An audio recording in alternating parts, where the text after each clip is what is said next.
Hey y'all, so today we are doing a leave out sewing and I went to my old shop to go get some braids, but this hair right here is from BUW Hair and it's very full and nice. Like I really like how the hair was flowing. I dyed it black, that's why it's not an original packaging. Anyway, you see me struggling doing sewing. I like to flat iron though in between sewing in each bundle to just make it a little bit easier for me. And I sewed the front tracks facing towards my face so that way it can kind of like frame it a little bit better. I had to take a little eating break, y'all, because I was hungry. But look how close I got up to the scalp, like with the sewing. The stitching is crazy.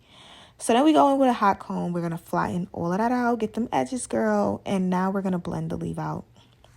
Blend game is crazy. Like, look at that. Look at that. Wow. This is what you call a leave out. And if you haven't booked for leave out Tuesdays, go ahead and do that. And now we're going to do our edges. I only use edge control.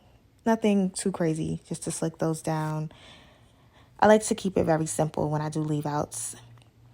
Anyways, I'm just loving like the blend.